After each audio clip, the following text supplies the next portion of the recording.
here you see our first two contestants on this tape, and guess who that man is right there? Well, you'd expect it to be you, of course. Well, Ricky Santana here, as you can see, is Pogo. That's the man's name, and he is probably one of the most vicious men in professional wrestling. Of course, he's got a reputation for being a brawler, or just like what you're doing right now, Ricky Santana.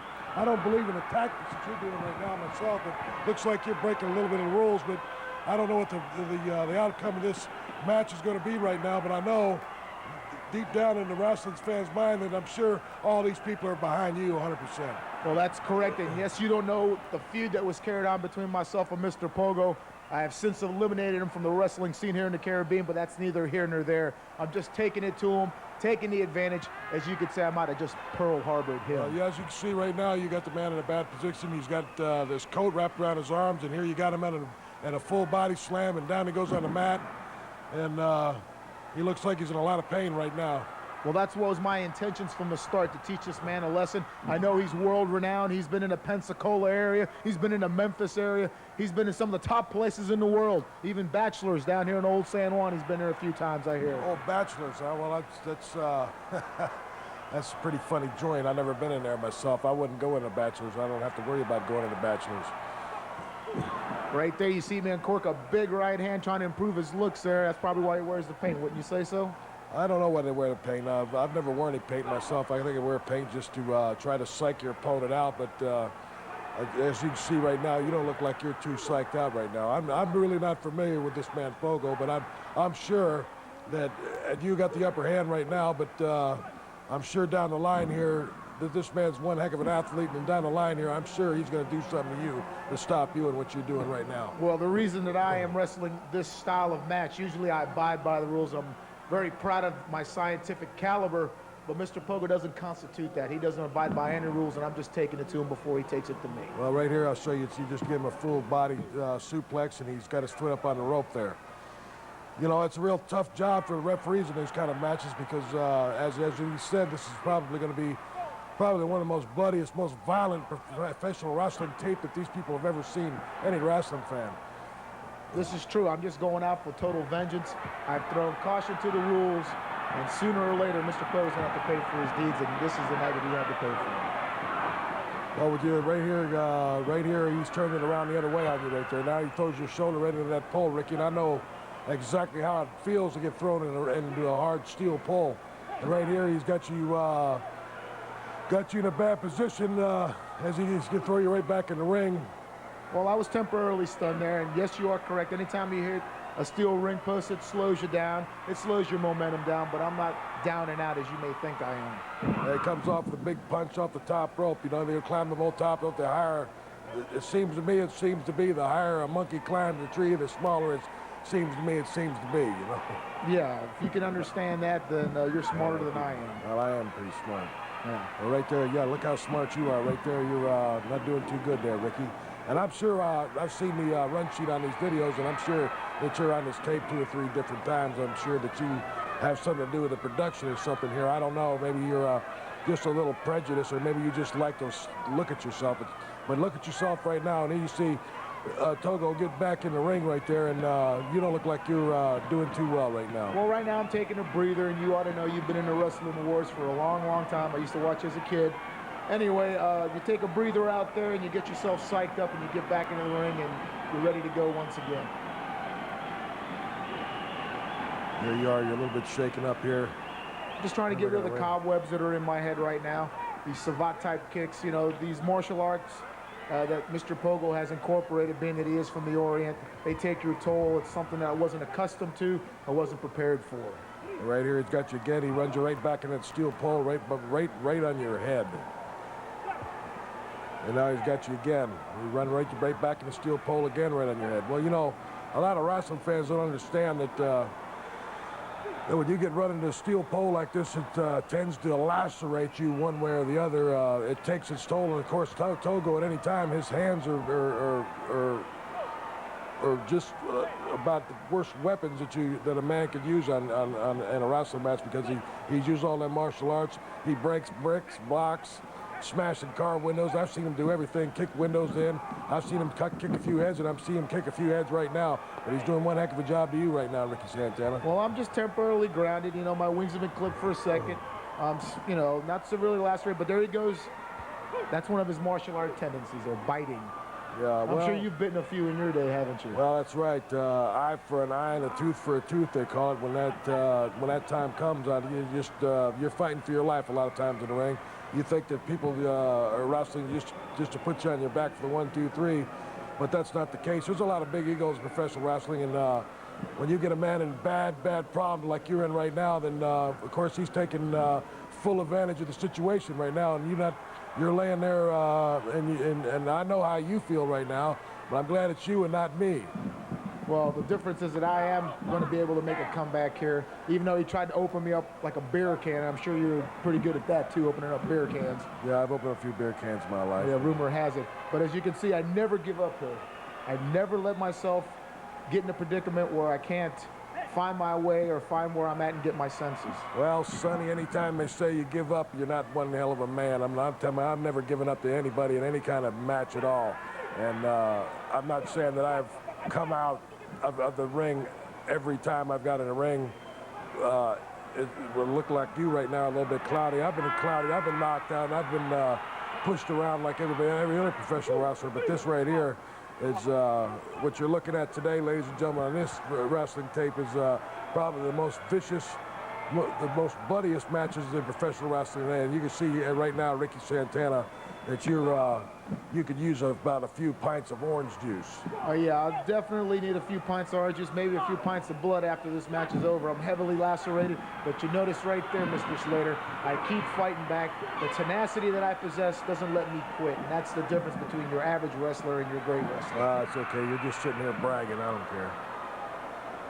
That's all right. Right now, my father told me it's not bragging when it's fact.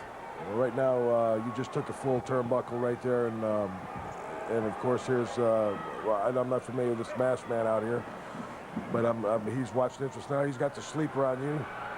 This is an Oriental claw of some type, and of course you're trying to block him in some way, but he seemed to be clamping up on it even more. He's trying to apply it, as Gordon soloists say, the shin no maki, as it's known in Japan. But right there, my second instincts are not allowing it. I know that I've lost a lot of blood so far in this match, but I still have my bearings, my wits. Yeah, well, you got now both of you are down, and the referee's standing there. Of course, anytime you're both men down, you have a 10 count to get up in a match like this, and you look like you're not going to be able to make the count. He's up way before you on this one. Well, it was just a matter of time before I got to my feet. Obviously, you count to 10 by 2s. Yeah, 2s and 3s. Savate type spinning kick going in for the cover, but right there I showed once again that I can fight and need to fight. Pogo taking full advantage of that laceration. He's just trying to injure me. He's trying to put me out of professional wrestling. This feud goes back a long ways. I know you're not familiar with the feud. You're probably somewhere else in the Orient or down in Mexico, Tijuana, somewhere down there. But this has been going on for a long time, and this is vengeance time.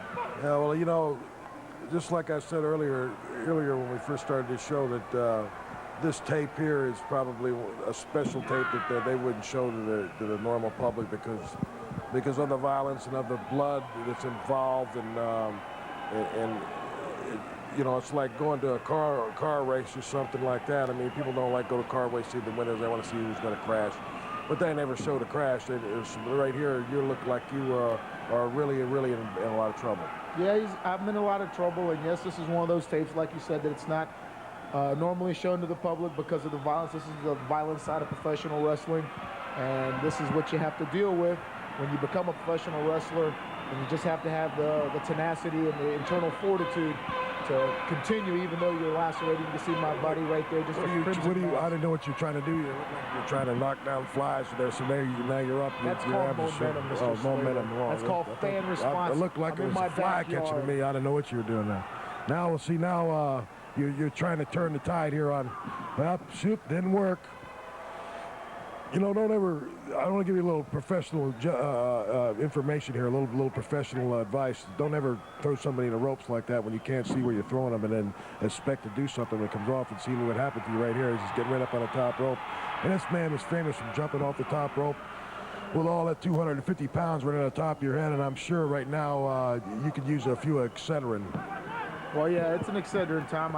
In that match, I did get lacerated, received 10 stitches, and had my nose broke, but I still came out, and I'm still fighting, and Mr. Pogo is no longer here.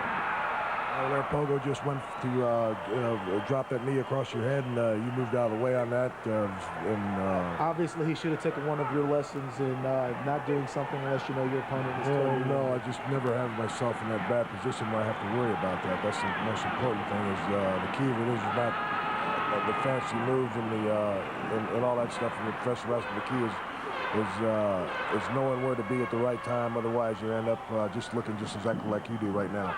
But you got to have that killer instinct, right or wrong. Well, I always had that killer instinct. That's why my name is Dick Slater, and that's why my name is Mr. Unpredictable, Dirty Dick Slater. I've had every kind of professional wrestling name there is to have because of how I am, and I am a violent professional wrestler, and I've always had a violent style. And right here, you're seeing the most violent tape, the most violent wrestling matches in professional wrestling, and that's why I'm one of your special guest hosts, because I'm qualified to show you and tell you in play-by-play description of what is happening here today, right here live on this tape. Well, I'm glad that you just gave us your Holocaust blow imitation, but the bottom line is, right here, Prophet tries to stick his nose like he does in everybody else's matches, and Mr. Pogo takes advantage of that, but you see I'm still in tune with what I'm going, in tune with what I want to do, so obviously I'm as good a professional as any. I would admit right here that you outsmarted him on this move. He came off the ropes, and you seemed to move out of the way, and he didn't take advantage of where he was going. Just like I said, you have to be aware of where you're at in the ring at all times. And right here, both you men are slugging it out. And you manage to get your arms around him, and you suplex him back in the ring, and he lands right on top of you. Wait a minute, let's see here. There's Profi here. I don't know what he was doing, trying to fix you a boot or something. He's holding my legs down. It's very obviously Ray Charles could have seen that it takes two to win a fall here to win a title. Well, here comes Profi on in the ring here, ladies and gentlemen. Let's see what happens. Pogo won here. Now, did you get this tape to show the people how well you lose there, huh, Ricky Santana? Well, no, that's got nothing to do with it here. Everybody saw on this tape, and I'm sure you saw it. All I saw was Profi was trying to tie your shoe because your shoe was untied. Right here, Pogo's got a smile on his face, and I don't see any blood dripping off his face. Matter of fact, there's not a blemish on his face other than the war paint he wears. And there's a little ceremony there. They bow like that. Japanese people bow like that all the time. They like bowing like that. One time over in Japan, they bowed and bowed and bowed. I got a headache. Who's this here? This is Rufus R. Jones, a good friend of mine. He's telling the referee. Rufus R. Jones. You can almost not see him in the tape here. There he is. You can see him telling him that Prophet pulled my leg. You can obviously see that Prophet wants to get a victory. That's Rufus for you. The belt. You know, as you can see. Rufus R. Jones, I'm the old chicken wing himself. The freight train, as he's called. Yeah, I call him chicken wing myself. I ain't never seen a man clean a chicken bone as well as Rufus R. Jones in my life. He cleaned chicken bone off. You're just envious. Yeah, well, I'll tell you what. Right here, you don't look too happy there, Ricky Santana. But I will be right now. There you go, right there. Well, when Rufus R. Jones has to come in there and try to tell the referee something, of course, the referee's going to be biased in this thing and give the thing to you. And then, of course, now look, all of a sudden, if Rufus R. Jones knew what he was doing, he would... well, look, Rufus R. Jones, he's trying to explain something to the referee, and I'm sure he probably can't even get it done.